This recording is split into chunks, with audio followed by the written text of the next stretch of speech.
Olá pessoal, boa noite, sejamos todos bem-vindos e bem-vindas, né? Estamos por aqui para já começar um Café e Prosa.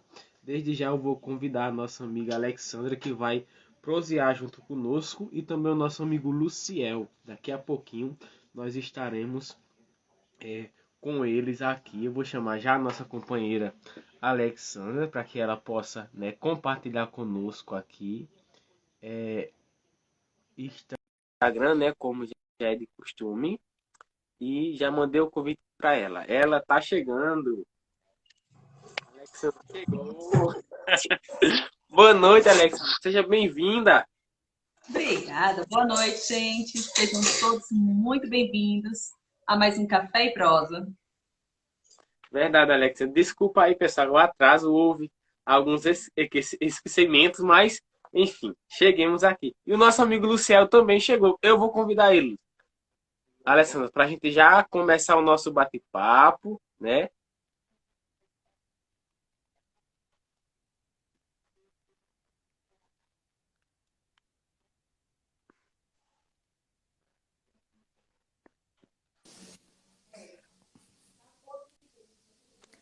Boa noite, Luciel. Boa Seja bem-vindo ao noite, Café. boa noite. Estão conseguindo me ouvir? Sim, Ótimo, seja muito bem-vindo ao nosso Café e Prosa de hoje. obrigado. Alexandra, dê as ordens aí. Começar cumprimentando o pessoal, dando boa noite, dizer que o Café e Prosa é uma realização da Associação Cultural e Agrícola dos Jovens Ambientalistas da Paraíba, a Cajamã PB, e que o nosso programa vai ao ar sempre no nosso novo horário agora, segundas, das 18h30 às 19h30. Hoje um pouquinho atrasado, mas todas as segundas aqui. Então, nos acompanhe nas nossas redes sociais. E hoje, quem vai dialogar com a gente é Luciel, que ele é ativista, mas ele vai se apresentar, vai falar um pouquinho para a gente quem é Luciel e a razão de estar aqui hoje. Mais uma vez, seja bem-vindo. Obrigado, Alex. Então, boa noite para todos que estão acompanhando a gente, boa noite para todos que fazem a Cajamã, né, que dão conta desse programa bacana demais, que eu já participei uma vez. E estou aqui convidado de novo em função dessa data de referência para o movimento LGBT, que é o 28 de junho, né? A gente é um movimento que tem muitas datas importantes de referência, é uma conquista que o movimento estabeleceu ao longo dos anos de luta, né? A gente tem data de referência em janeiro, em agosto, em setembro. Tem várias datas durante o ano que são importantes e que celebram é, é, as identidades diferentes, né, que compõem essa, esse grupo, né? Esse grupo, essa comunidade, esse grupo social, que é a população LGBTQIA+. Mas a data de 28 de junho é a mais importante, foi uma das primeiras, né? É a data que a gente celebra o orgulho LGBTQIA+. E aí estou aqui, recebi esse convite, acredito que em parte pela minha contribuição, minha experiência, meu lugar nesse campo de luta, né? Eu sou associado ao MEL, que é o Movimento do Espírito Lilás, que é um dos movimentos mais antigos da Paraíba, ou talvez o mais antigo, e do Brasil também. E sou um colaborador dos outros movimentos que se formularam ao longo dos anos aqui na Paraíba, inclusive através do próprio MEL, que foi um movimento que começou misto e depois se caracterizou mais como um movimento gay, mas que apoiou fortemente a organização de outros movimentos aqui na capital e fora da capital. E também fui gestor da política pública para LGBT, né? Tenho a felicidade e a honra de poder ter contribuído com algumas coisas, algumas conquistas que a Paraíba tem e que se tornaram referências nacionais, essas conquistas. E eu estava lá, né, junto à Secretaria da Mulher e da Diversidade Humana, na gerência de direitos sexuais e LGBT. Eu era gerente de promoção da cidadania LGBT e a gente estava lá nessa gerência construindo pela primeira vez, estadualmente, né, no organismo de Estado, a política pública para a população LGBT. Eu fiquei 4 anos no governo fazendo esse papel. Mas eu venho de uma história de movimento social, né? Há mais de 25 anos eu colaboro, faço parte, integro, com uma instituição que foi muito importante na minha vida e até hoje, que é o SEDUP, que funciona em Guarabira, uma organização não governamental, de certa forma que faz um trabalho parecido com o de vocês, e que o ano passado completou 40 anos. Eu faço parte dessa instituição há mais de 25 anos, que foi lá onde eu me forjei educador popular, que é como eu gosto de me apresentar, educador popular, comunicador, e também ativista dos direitos LGBT e das mulheres, que é uma bandeira muito importante na minha história de vida.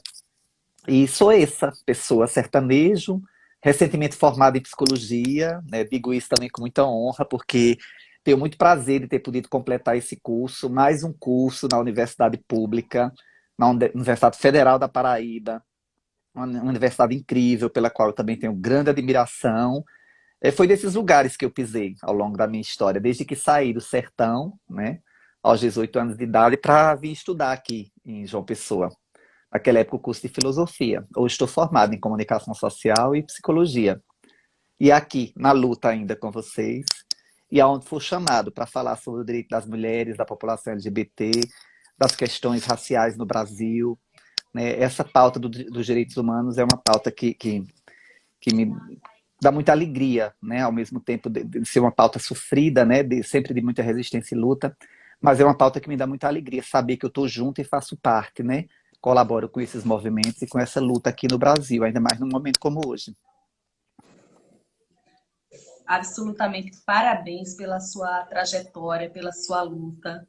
Orgulho em tê-lo aqui conosco e sendo também exemplo. Então, fala um pouquinho sobre essas datas, que são várias, mas o que é exatamente o mês de orgulho e a importância dele? Fala um pouquinho para a gente. Então,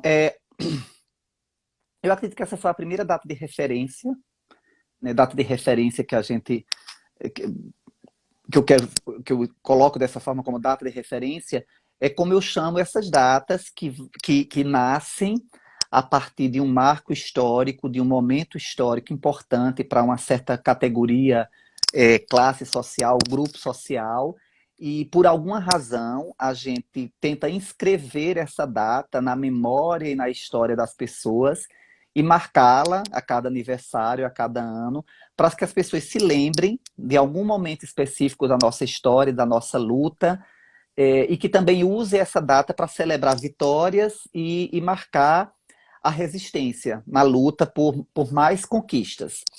Um exemplo que eu gosto sempre de dar é o do Dia Internacional da Mulher, que para mim também é uma data das mais importantes e que ganhou muita visibilidade, ganhou muito campo, ganhou muito respeito. Hoje em dia, não acontecia isso há uma década atrás, talvez, mas já há algum tempo ocorre, a gente já disse que é o mês da mulher.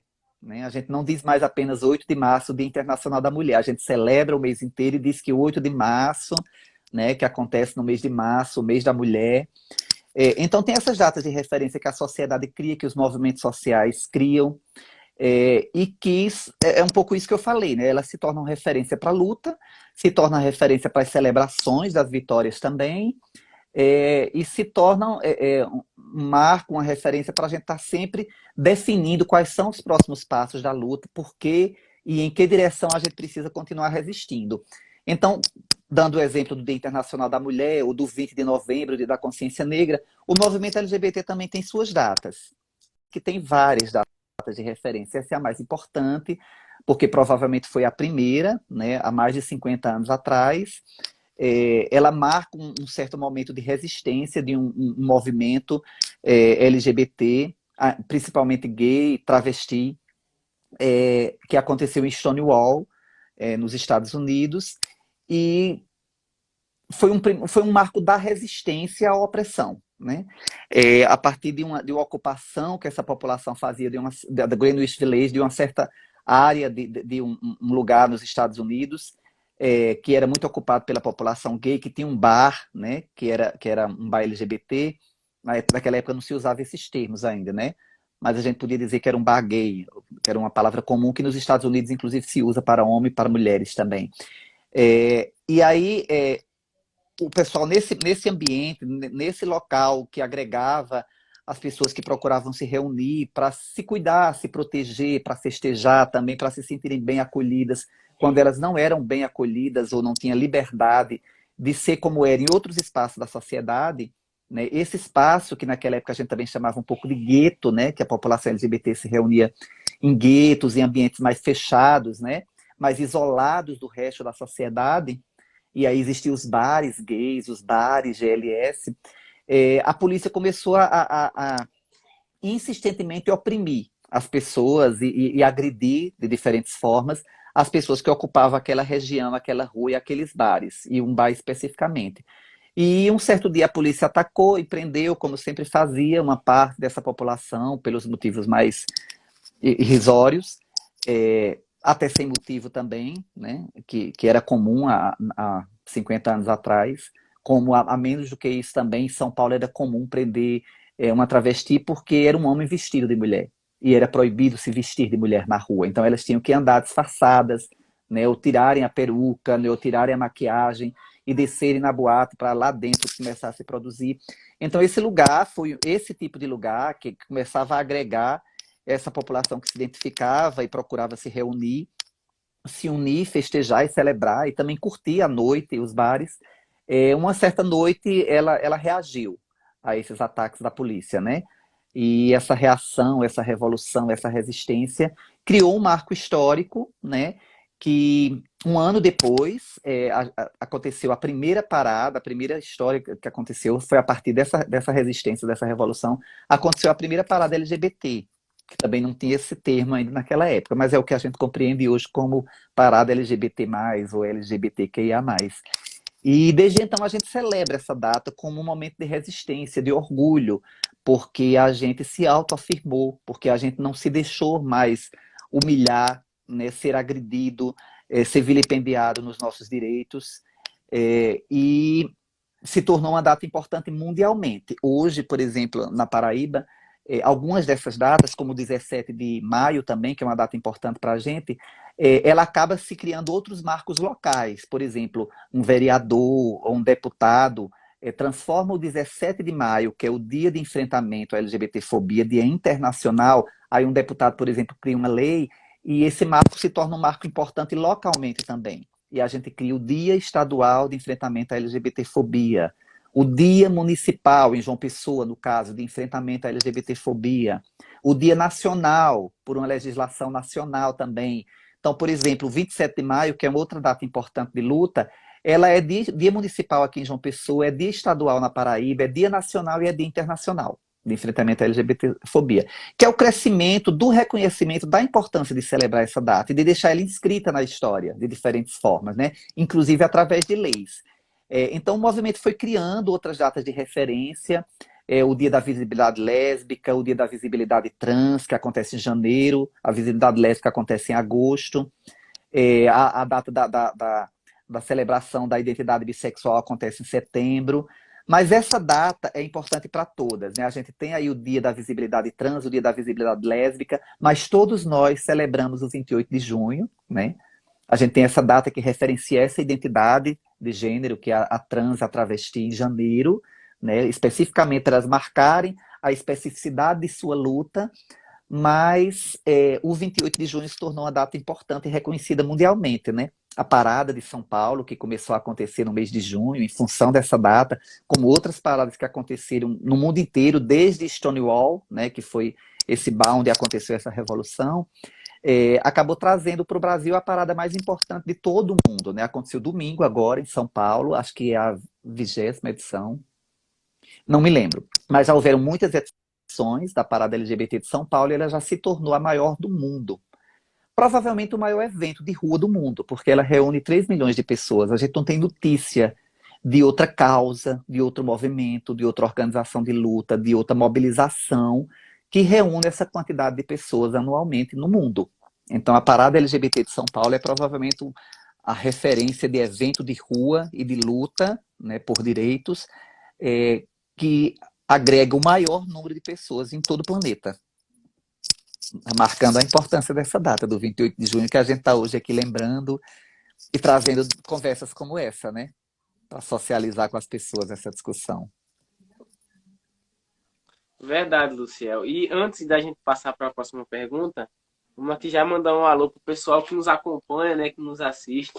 O TH Quino, que está ligado conosco, Maciel Silva, a Leana, a Viviane, a Davi, que são sócios da Cajamã, né, a Vivi, a Lorival, a Cida, a Vanúbia, né?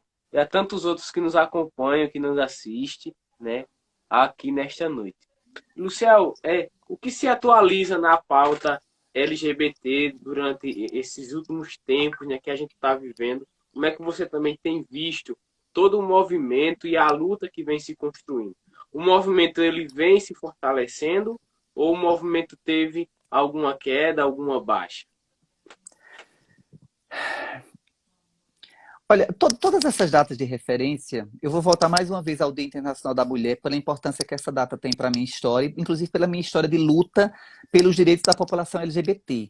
Porque celebrar o Dia Internacional da Mulher e lutar contra a violência que as mulheres sofrem, que a base de toda violência, praticamente toda a violência que as mulheres sofrem, ela nasce do machismo.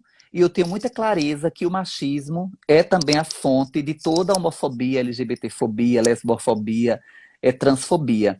E por isso que eu associo muito a discussão da luta LGBT à luta das mulheres, à luta por igualdade de gênero, por respeito e contra o machismo. Aí o que eu queria dizer é o seguinte, a luta das mulheres, toda vez que chega o 8 de março, aí a gente diz assim, há muita coisa para celebrar, mas ainda tem muita coisa para lutar. Eu vejo que a gente conquistou muitas coisas, porque se a gente se compara a um passado não muito longínquo, né, se você compara a um passado de 50 anos atrás, que é pouco tempo, né, historicamente falando, e se você for até mais longe, você pensar o que significava 100 anos atrás para as mulheres desse planeta, nesse país, para a população LGBT, não tem como negar que a gente avançou de tal maneira que não dá mais para voltar atrás, né? Não dá mais, a gente é muito feliz com o que conquistou, é por isso que a gente usa a palavra orgulho, né? É para dizer que a gente tem alguma satisfação, mesmo diante de tanto sofrimento, com quão longe a gente chegou. Eu acho que se chegou muito longe e acho que não se volta atrás. Mas não se volta atrás integralmente, mas alguns passos atrás se dá. Porque, assim, quando os ataques são fortes, quando a gente muda para um governo fascista, nos modos que a gente está tendo aqui no Brasil, na América Latina e em outros lugares do mundo, quando a gente tem esse tipo de compreensão de pessoa, de mentalidade no poder, a gente pode recuar sim, a gente pode ser empurrado para trás. Esse empurrado para trás não é simbolicamente apenas falando, né? Eu estou falando que tem alguns direitos que podem ser nos retirados, né? Algumas conquistas que podem ser cortadas, está sendo, foi no Brasil, né? Políticas públicas, avanços e conquistas do ponto de vista da educação, da saúde e da cidadania da população LGBT, que esse governo começa a cortar e atacar e atingir de várias formas. Então, há perdas, sim, há recuos, há retrocessos, mas esse movimento, o modo como ele nasce, inclusive, se a gente tomar a referência como Stonewall aqui, para mim, ele nasce muito disso tudo, né? Desses ataques. Ele nasce da resistência. Ele nasce de não se permitir mais ser atacado, humilhado, afrontado. E então, quanto mais há retrocesso hoje em dia, mais há resistência. Então, acho que é um certo equilíbrio aí. A gente sofre por ainda ter perdas.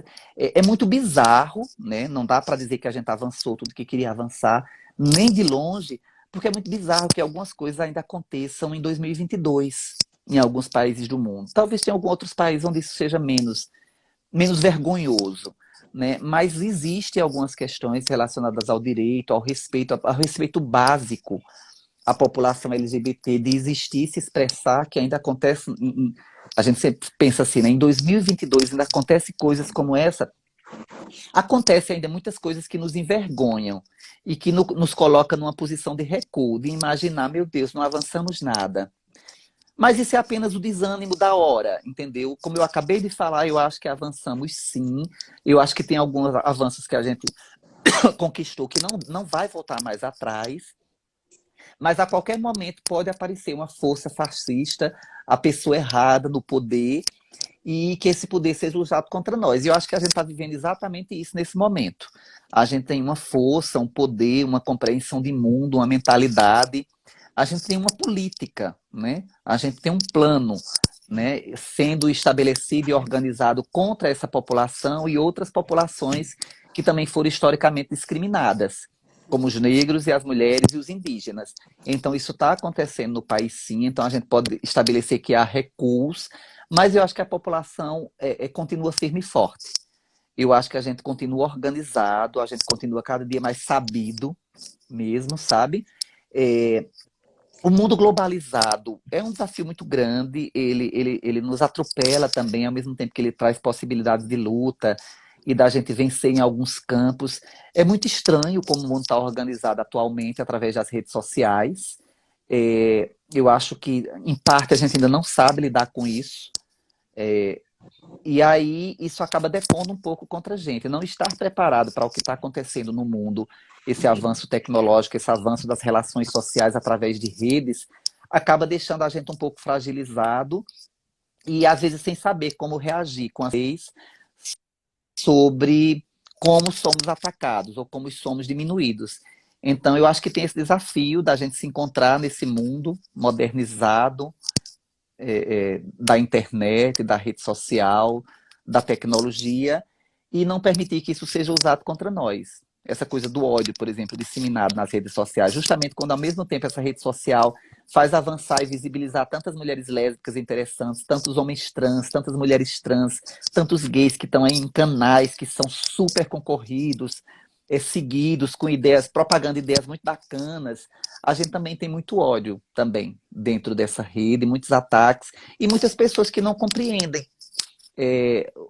As relações estão tão internalizadas nesse mundo virtual que perder um pouco de vista essas relações pessoais, o respeito que se deve ter pelas pessoas no dia a dia, como diz uma amiga minha, na educação doméstica, né? O respeito que se deve ter quando você caminha na rua, ou quando você vai numa repartição, ou quando você está numa escola, ou quando você encontra o porteiro, né, do seu prédio. Tem algumas coisas se perdendo nesse meio de campo aí agora. Mas eu não acho que a gente está recuando. Eu acho que tem outras lutas, né, outros campos de luta surgindo aí para a gente se encaixar e enfrentar. Mas eu acho que, em parte, a gente está preparado, porque nossa história nos preparou para isso, sabe? Nesse momento, Luciana, com tantas lutas, com tantos desafios, inclusive com a ausência e o retrocesso das políticas públicas para os LGBTs, eu penso que seria meio que dar um passo atrás para tomar impulso. Isso do ponto de vista das organizações sociais, já que não se pode permitir nenhum direito a menos e está sendo retirado. Aí tu falou um pouquinho desses desafios, dessa questão das redes sociais, todos os ataques. Mas, nesse momento, existe alguma política pública voltada e de apoio que realmente seja viável, que esteja, de fato, apoiando o público LGBT? Como é que estamos hoje na Paraíba em relação às leis e às políticas públicas de apoio? Na Paraíba, por exemplo, você pergunta, eu estava até pensando no Brasil quando você falou em geral, mas ainda bem que você citou a Paraíba, que eu acho importante a gente situar localmente, e fica mais fácil. Inclusive, como eu falei, eu fiz parte dessa conquista, eu fiz parte dessa secretaria que criou algumas legislações e alguns espaços de promoção de políticas públicas que a gente tem hoje e que funcionaram melhor, talvez em outro governo. Eu acho que está fragilizado nesse governo atual, né? É mais o governo que criou, que foi o governo de Ricardo Coutinho, que foram duas gestões, principalmente a primeira gestão, e foi dessa que eu fiz parte. Geralmente, mesmo governos progressistas, às vezes a segunda gestão, né, no processo de reeleição do gestor, acaba sendo um governo que fica um pouco prejudicado em relação ao primeiro. Mas, olha, a gente tem algumas legislações na Paraíba, inclusive recentes, a deputada Estela Bezerra, por exemplo, que formalizou em legislações, em leis, alguns decretos que eram feitos pelo governador da Paraíba, naquela época, Ricardo Coutinho, e que na época não existiam muitos no Brasil. Então a gente foi um pouco pioneiro nisso. A deputada, por exemplo, transformou em lei um decreto que o governador tinha criado que garantiu o respeito ao nome social de pessoas travestis e transexuais nas repartições públicas do Estado. Tanto elas tinham o direito de ser tratadas nominalmente como verbalmente, né? Escrito nos campos, que tem lá, tinha que ter um campo para colocar o nome social. Se ela fosse funcionária pública, ela tinha direito a usar no crachá dela. Enfim, o direito integral ao uso do nome social por travestis e transexuais nas repartições públicas. Ela transformou isso numa lei, que a gente tem aqui na Paraíba. A gente tem uma lei de 2003, que foi criada por Ricardo Coutinho, que proibia a discriminação em lugares públicos, de discriminar as pessoas por orientação sexual. Por orientação sexual. E aí, naquela época, não se falava em identidade de gênero. Aí, alguns anos depois, mais recentemente, a deputada Estela reformulou essa lei e incluiu que também não é permitido, né, será punido e passível de multa, se for, por exemplo, algum serviço público de processo administrativo, a discriminação por identidade de gênero. Então, ela qualificou mais essa lei, e a gente tem essa lei na Paraíba desde 2013, que é uma lei bem importante, que poucos estados do Brasil possuíam uma lei como essa, né? A gente teve também no governo de Ricardo, quando ele criou essa Secretaria da Mulher, e dentro dela, o primeiro mecanismo de política pública, isso já foi um avanço, mesmo que isso esteja um pouco recuado atualmente, a política não está com tanto destaque, eu acho que a Secretaria precisa reformular o seu trabalho e apresentar mais empenho na execução da política, de um modo geral, né, da mulher e da diversidade humana. Essa Secretaria também contempla os direitos das populações indígenas, quilombolas, negras e ciganas. Então, eu acho que a política, de um modo geral, precisa se qualificar nessa secretaria, e dentro dela a política LGBT. Mas foi dentro dessa secretaria que foi criado o primeiro centro de referência de direito da população LGBT por um governo. A gente tem uma experiência aqui na Paraíba, a partir de um projeto de financiamento de cooperação internacional, eu acredito, na Associação de Travestis. Elas fizeram o primeiro centro de referência, que tinha psicólogo, tinha assistente social, mas o primeiro modelo estadualizado foi criado no governo de Ricardo Coutinho, e a gente tem até hoje. Um outro centro desse foi aberto em Campina Grande, né, há alguns anos atrás, inclusive com emenda orçamentária também da deputada Estela Bezerra, se criou um centro de referência interiorizado, e foi escolhida a cidade de Campina Grande para instalar esse centro de referência, que inclusive leva o nome de Luciano Bezerra Vieira, um grande companheiro de luta, também a deputada que deu nome a esse centro de referência através de uma lei, uma homenagem ao ativista dos direitos da população LGBT aqui na Paraíba, merecidíssima. Naquela época também foi criado o primeiro ambulatório, né, para a população TT, né, população de trans e travestis aqui da Paraíba. Naquela época só existia um no Nordeste, se eu não me engano, ele era o segundo do Nordeste, criado, e naquela época ele se tornou uma referência pelo modo como ele foi organizado, com uma série de profissionais envolvidos, fonoaudiólogo, psicólogo, psiquiatra, assistente social. Então, o modelo da implantação desse ambulatório acabou se tornando referência nacional. Algumas experiências de outros estados vieram visitar para conhecer o modelo de implementação desse ambulatório aqui na Paraíba. A gente tem uma delegacia criada, acho que desde 2009, uma delegacia, né, de enfrentamento aos crimes de ódio contra LGBT, crimes de homofobia, LGBTfobia. E essa delegacia também não existe em muitos lugares do Brasil. Na Paraíba só existe uma, que funciona aqui na capital. A gente tem outras legislações, tem uma legislação também que visibiliza essa lei que Ricardo criou e que Estela formalizou, incluindo a não discriminação por identidade de gênero, que é uma lei que obriga os estabelecimentos a colocar um cartaz lembrando essas duas legislações e dizendo que a discriminação contra a população LGBT é proibido e é passível de multa. Essas são algumas das conquistas, mas existem outras legislações interessantes também que foram criadas. A gente tem um Conselho Estadual dos Direitos LGBT também, criado ainda naquela época que eu estava na secretaria. A deputada transformou a criação desse conselho por lei, ela enviou um projeto para o governador pedindo, um projeto que ela chama de indicativo, né, um requerimento indicativo para ser criada uma lei. Ela mandou para o governador para também ser criada uma lei, e foi formalizada a existência do Conselho Estadual dos Direitos LGBT na Paraíba, através de uma legislação também. Posso lembrar uma nacional e que muita gente, na verdade, nem sabia? O fato de homossexuais serem proibidos durante muito tempo da doação de sangue. E que isso finalmente caiu e que hoje, sim, é um direito, uma conquista. E absolutamente, o fato de dizer eu posso e estou ajudando também. Essa é uma que durante muito tempo me incomodou e que eu fico feliz que finalmente tenha caído pelo Ministério da Saúde essa proibição. muito estranha pensar dessa forma, mas existia sim uma lei que proibia, Uhum. por exemplo, homens gays de doar sangue, né? E isso caiu. Agora sim, tem uma coisa que no Brasil, já que você reportou agora da Paraíba para o Brasil, a gente tem também algumas conquistas municipais. Existem alguns municípios aqui na Paraíba, por exemplo, que criaram uma gerência ou uma coordenação de direitos de LGBT, né? Então tem algumas conquistas localizadas também nos municípios. A gente estava falando das conquistas estaduais.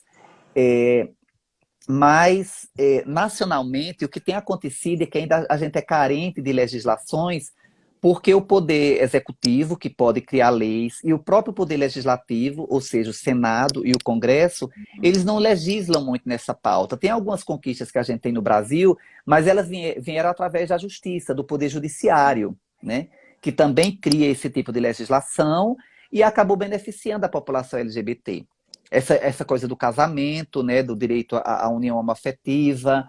É, recentemente, por exemplo, eu li que tem uma lei que está pendente há muitos anos no Congresso Nacional, que é a que discute, existem vários projetos, parece, em tramitação, não só um, que permite as pessoas a utilizarem o banheiro de acordo com a sua identidade de gênero.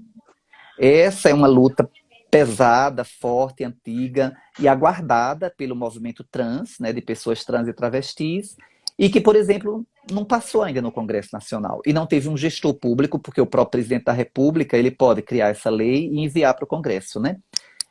Não tem uma lei que permita isso. Isso é um elemento de grande disputa ainda nos municípios, nos estados, porque às vezes existem alguns espaços municipais que tentam implementar isso, por exemplo, nas escolas públicas, e é sempre motivo de muita controvérsia, e as pessoas não reconhecem e não debatem isso no nível que deveriam debater, acabam não compreendendo e a gente não avança numa legislação desse campo, que seria bem importante que a gente conseguisse.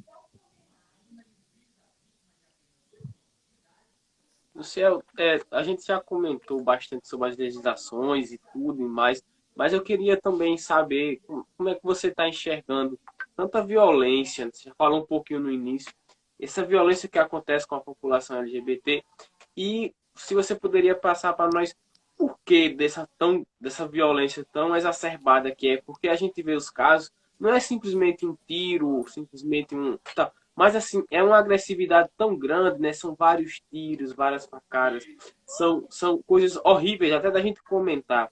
Mas de onde vem tanto ódio, né? O Brasil passa por essa onda de muito ódio. Como é que você traz para nós esse cenário? É difícil a gente responder a uma pergunta como essa, né? Eu acho que uma coisa tão complexa como esse ódio, o modo como ele se expressa, é muito assustador, o modo como o ódio à população LGBT se expressa. É muito triste, também é muito chocante.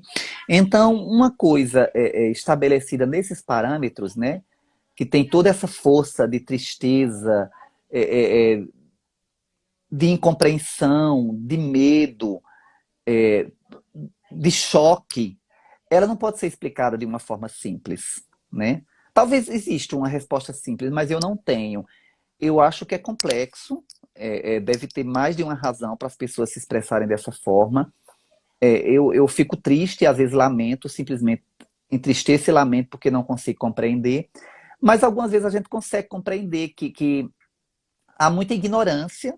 Eu acho que a ignorância é um fator que acaba jogando as pessoas nesse campo da violência, sabe? Eu acho que o racismo, o machismo, a LGBTfobia, elas estão enraizadas numa cultura de ignorância, numa cultura que educa as pessoas para se colocarem numa posição de superioridade em relação umas às outras.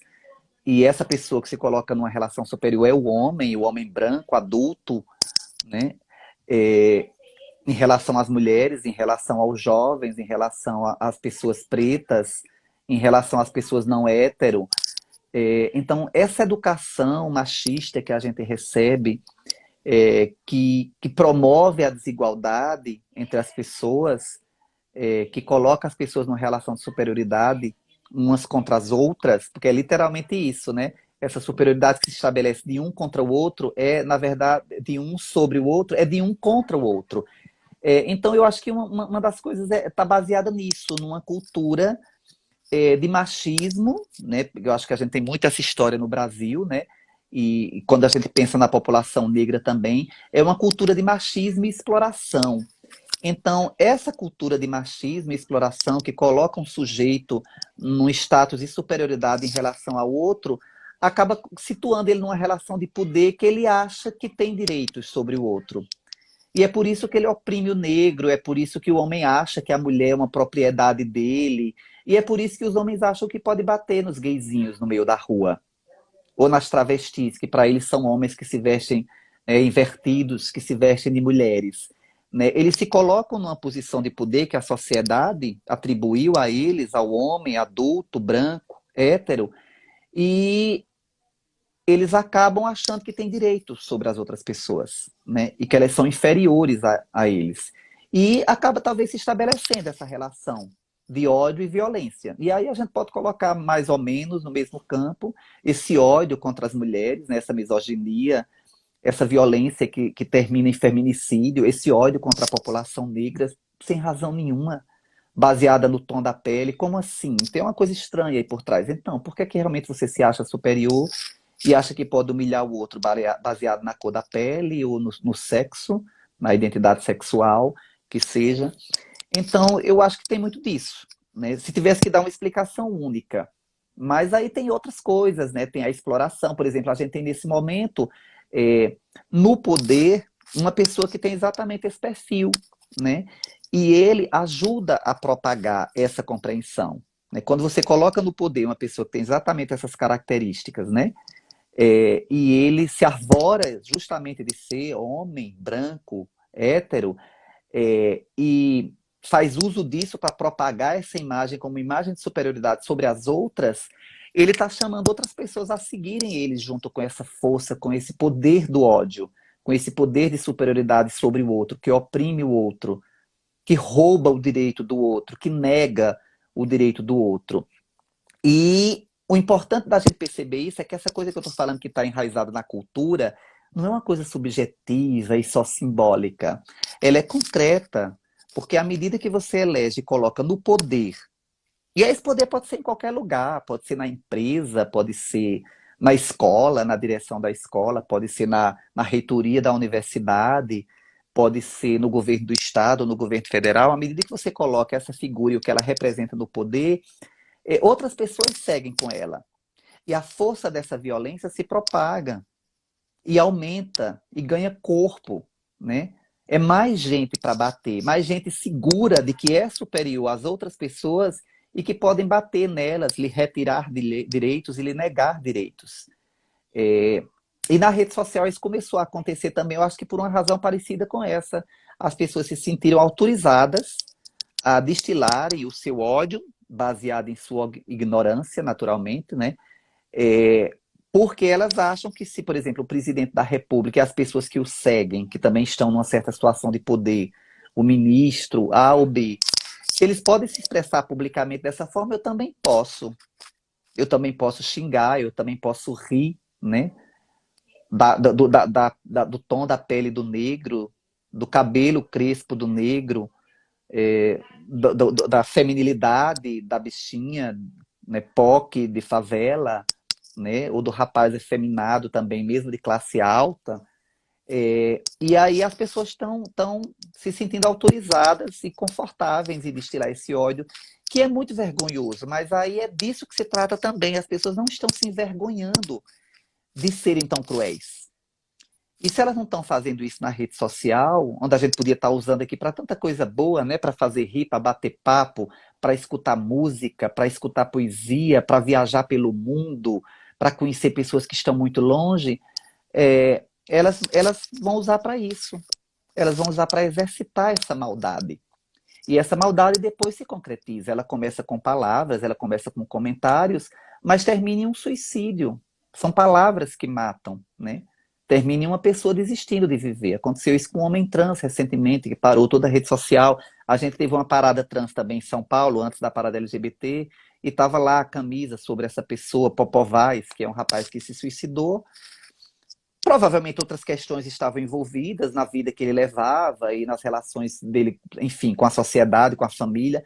mas que foi determinante, certamente, os ataques que ele recebeu da rede social, dessas pessoas que estão autorizadas a odiar e expressar publicamente o seu ódio, né? E isso mata, né? Mata de diferentes formas. As pessoas apenas não fazem essa conexão, mas já está na hora da gente fazer, sabe? A rede social precisa de parar de ser essa loucura indecente e absurda e bizarra que tem sido, onde as pessoas acham que podem fazer qualquer coisa nela, né? Inclusive destilar um tipo de ódio que mata.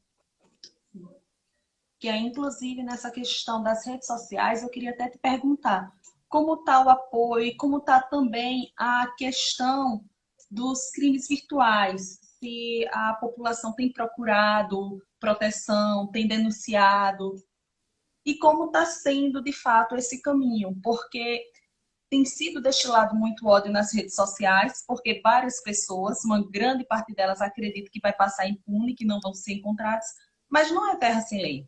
Na verdade, é sim crime que deve ser denunciado. E por isso eu pergunto, como está o apoio a essas pessoas? Aí, e logo em seguida, vou aproveitar para te perguntar o seguinte: se esse ano vai ter algum ato virtual ou se vão ser todos presenciais?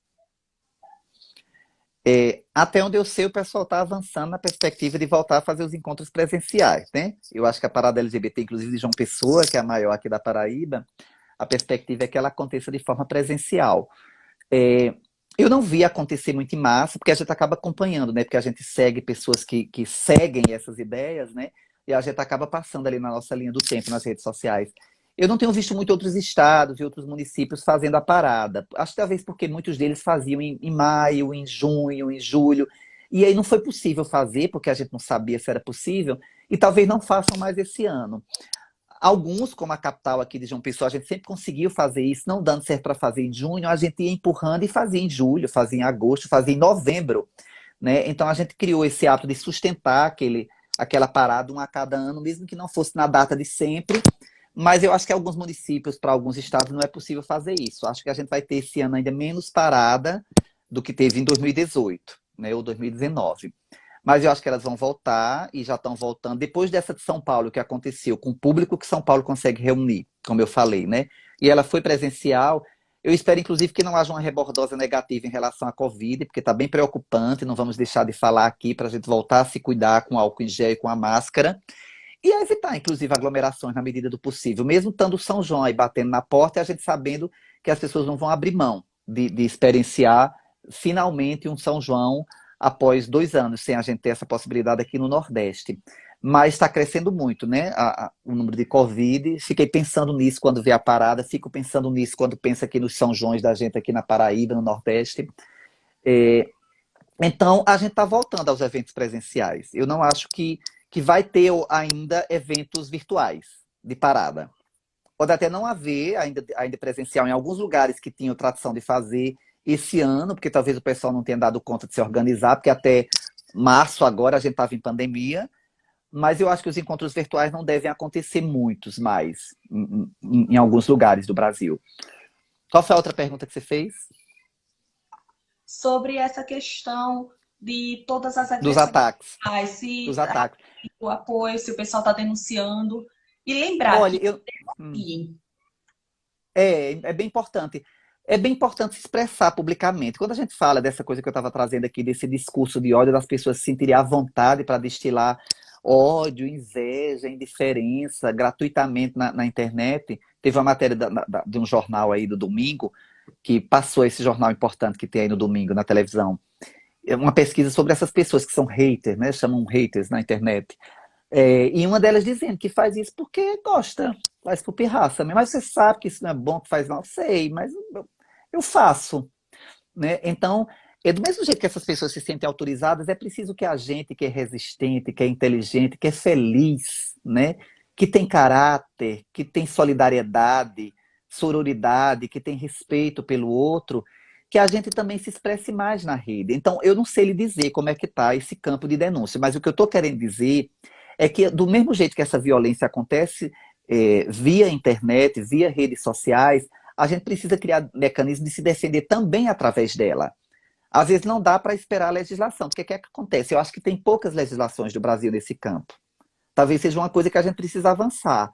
Não é uma coisa específica da luta LGBT ou do direito das mulheres ou da população negra, mas eu acho que ajudaria muito a luta antirracista e feminista e anti-LGBT-fóbica. Se a gente tivesse mais legislações, porque a gente sabe que esse é um campo em que a gente está sendo muito violentado, né? Então, eu acho que talvez seja uma luta que caiba para todos nós, que a gente possa pensar agora nesse 28 de junho e que eu faça esse chamamento também às mulheres, aos negros, aos indígenas, em pensar que a gente precisa mais legislações que protejam, porque nós somos a maior parte da população que é atacada por essa via.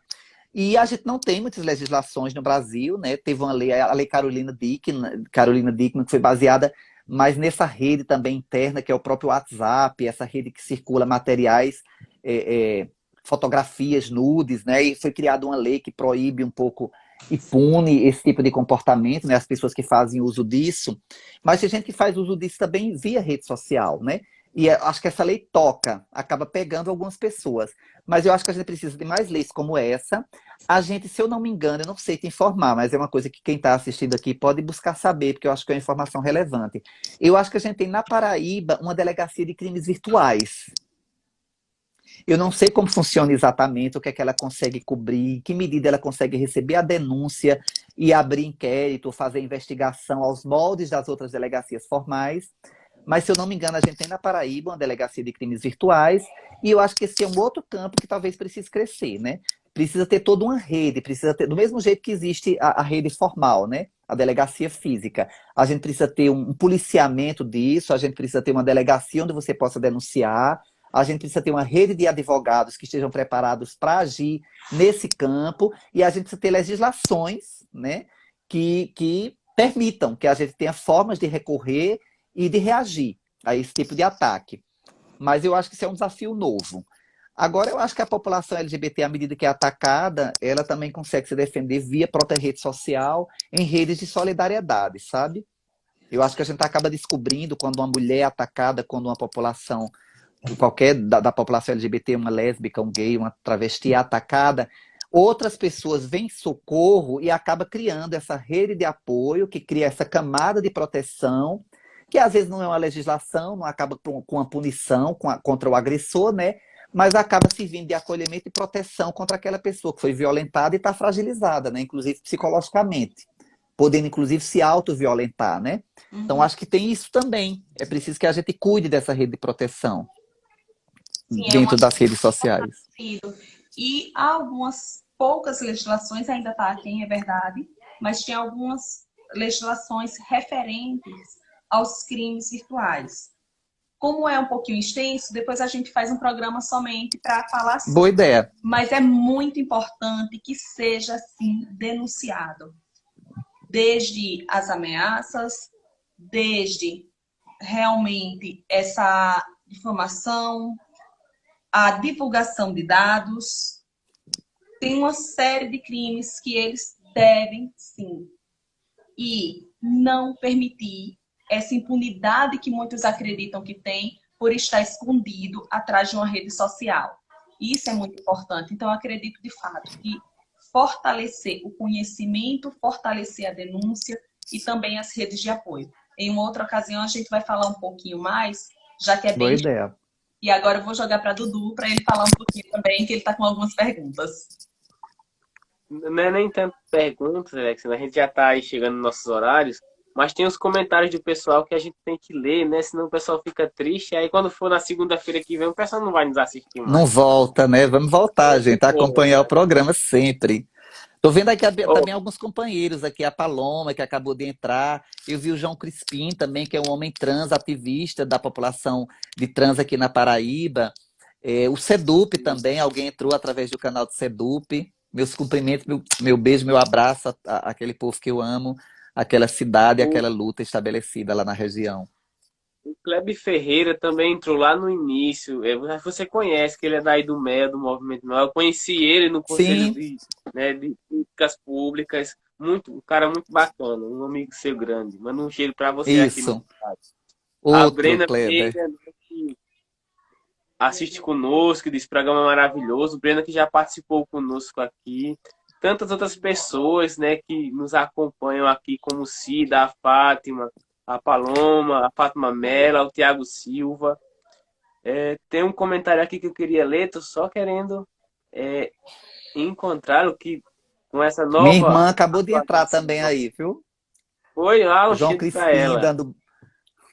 Ela tá lá em Patos. Na verdade, eu tenho família aqui em João Pessoa, em Patos ainda. Minha irmã de Patos acabou de entrar aqui também. Yara, beijo pra minha irmã. Então, tem um Fred que ele diz assim: vivemos em uma sociedade, né, cheia de normativas, então tudo que é diferente desse contexto tende a ser segregado e excluído. Isso é verdade, né? Infelizmente é verdade, né? Acho que o Fred O é meu Tiago, colega de psicologia.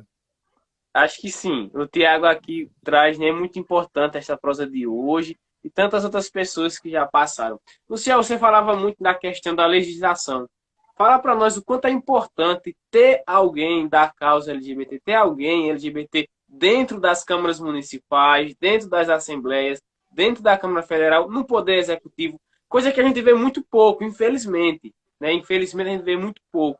Então você que trabalha muito próximo com a deputada Estela, conta para nós como é ter ela, como, né? Porque ela faz a defesa muito bem feita. Eu acompanho o trabalho da deputada há alguns anos e a gente vê, né, que isso é verídico. E incentive também a sua fala, né, mais pessoas do público LGBT, das pessoas LGBT, a serem, né, candidatos e aí pleitearem estes cargos. Então, a gente está num momento muito difícil do Brasil. Eu acho que a gente tem uma ideia a ser derrotada aí. A gente tem mais do que um candidato a ser derrotado, que é o presidente atual. Ele precisa sair do poder e todas as pessoas que o seguem pensam como ele. Todos esses ministros bizarros, absurdos que ele criou e trouxe para a política, e algumas pessoas que ele ajudou a fazer crescer na política também que pensam como ele.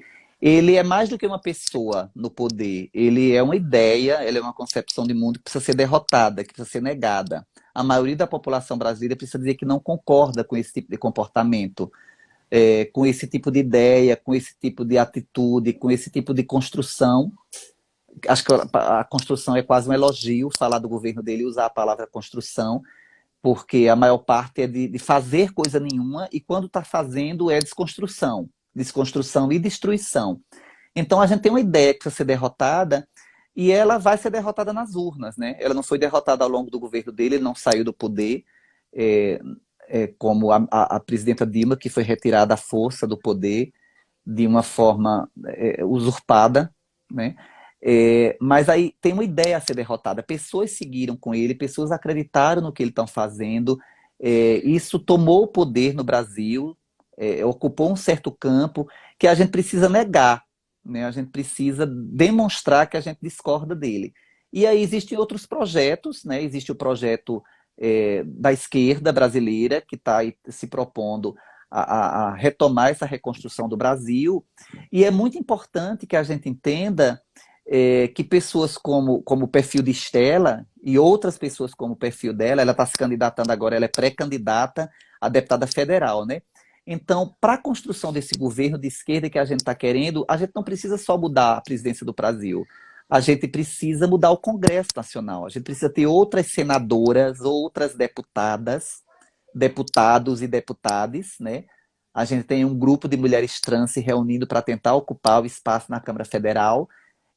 A gente precisa desse perfil, não é para segregar, não é para fazer uma política de gueto, para defender só o direito dessa população. Até porque quem vive nessa opressão, como as mulheres e a população LGBT e os negros, eles reconhecem outras opressões. Uma vez no poder, uma vez em condição de discutir em pé de igualdade com outros sujeitos dentro da política, no Congresso Nacional, ou então no Poder Executivo, né, porque a gente aí tem eleições para governadores, a gente tem condição de chamar a atenção para a problemática, que afeta uma parcela muito significativa da população. Se a gente pensar que mais de 60% da população se declara negra no Brasil, que mais de 50% é mulheres, que talvez 20% sejam LGBT, né, no Brasil. Então a gente quer chamar a atenção para a discriminação, para o desrespeito, para a desigualdade de direitos do Brasil. Não é apenas para uma conquista específica de uma categoria, né? Essa luta não é corporativista, não é de um grupo, não é de uma corporação. É um grupo que quer aparecer para ser parte da construção do Brasil. Mas não é a construção do Brasil para os LGBTs. É a construção do Brasil com os LGBTs. Né? A gente tá junto, ser parte disso. É isso que a gente quer. Né? Como querem os negros e as mulheres. A gente quer ser reconhecido como parte do conjunto da sociedade, quer que nossas ideias e nossas contribuições sejam respeitadas e ouvidas. E a gente entende que ser mulher faz a diferença quando se fala do que significa lutar pelos direitos das mulheres. Então, é preciso sim que a gente tenha mulheres do poder. E é preciso, inclusive, que elas sejam feministas. Então, a gente tem, eu estava comentando hoje, né? A gente tem, pela primeira vez, uma oportunidade de votar numa deputada federal para a Paraíba, progressista, negra, lésbica, de esquerda, feminista. A gente nunca teve esse perfil, né?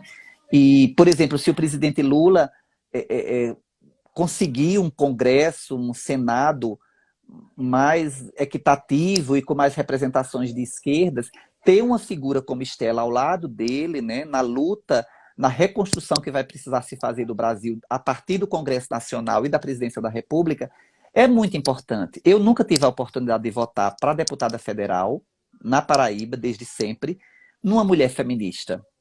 Então, eu tenho muita honra de poder dar esse voto agora à Estela. Eu a conheço, eu conheço sua luta, trabalhei com ela, trabalho com ela, acompanho o seu trabalho como cidadão, mas esse orgulho independe de tudo isso. Tivesse eu fora da política, longe da possibilidade de conhecer Estela, ou de ter trabalhado com ela algum dia, se eu visse, se eu enxergasse que na Paraíba alguém está apresentando uma candidata e essa figura tem o perfil de Estela, né, ou outras figuras como ela, negra, progressista, feminista, mulher, LGBT, se eu tivesse essa possibilidade, né, que vem do meio popular, dos movimentos sociais, não tivesse nunca trabalhado com ela, eu descobrisse que tinha esse nome rolando como uma possibilidade para ser candidata a federal, eu ficaria felicíssimo de ter essa possibilidade. Seria minha primeira escolha. Assim como uma vez, quando Fernanda Benvenuto se candidatou a vereadora, eu me senti honrado e feliz de, pela primeira vez na história, ter uma travesti para eu dar o meu voto. Uma mulher travesti que também estava se convertendo no feminismo, né, ao final de sua vida. É uma outra presença saudosa, que nomeia o ambulatório TT, que também, a partir de uma legislação da deputada, a gente deixa lá o nome de Fernanda Benvenuto no marco histórico aqui na Paraíba, dando nome a esse ambulatório que foi uma conquista dela também, na luta com as mulheres trans da Paraíba.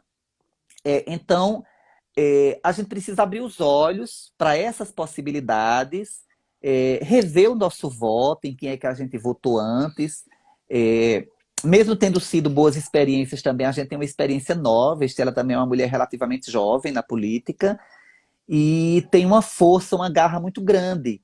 A gente precisa encontrar pessoas com esse perfil. A gente precisa de deputados federais, de senadores, de governadores, né?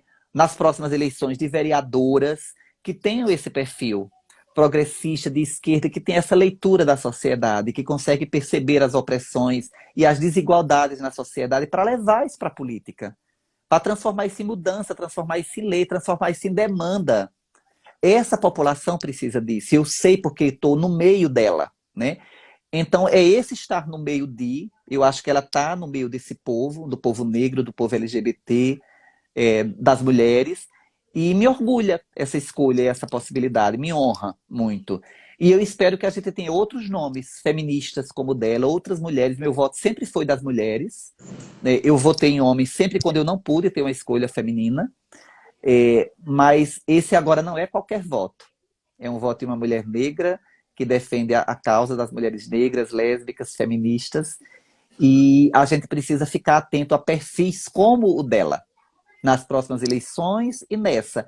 E assim, eu chamo as pessoas aqui que acompanham o programa de vocês e o grupo e o trabalho da Cajamã, que se não conhece, procure conhecer quais foram os projetos. Eu falei aqui de alguns, né, porque a gente estava discutindo da população LGBT, e ela é provavelmente a deputada na história da Paraíba que mais legislou para essa população, né, que mais trabalhou e se aproximou da luta dessa população durante os seus 2 mandatos. Então, por isso que eu trouxe algumas legislações dela. Mas existem outras contribuições de outros políticos na Paraíba, inclusive homens e héteros também, que apresentaram legislações e conquistas. Falei do próprio Ricardo também, que é um homem hétero, e que também foi um dos primeiros a apresentar legislações para essa população aqui na Paraíba. Então a gente precisa de muita atenção se a gente quiser vencer essa rede de ódio. A gente precisa trazer, né, para o nosso meio, para a nossa representação na política, essas vozes que elevam a população LGBT, a população negra, a população de mulheres, indígenas, pessoas discriminadas, periféricas, que nos eleva, que nos orgulha, que consegue falar por nós porque está no meio de nós. A gente precisa entender que é assim que funciona a política. Essa representatividade, ela conta, sim. Sim, conta muito. Agradeço demais, Luciel, trazer essa fala, lembrar ditas minorias,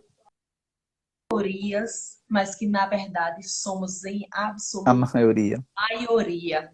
Então, aproveitar, estamos finalzinho do horário, agradecer a todas, todos, todes que estiveram presentes, que também participam conosco.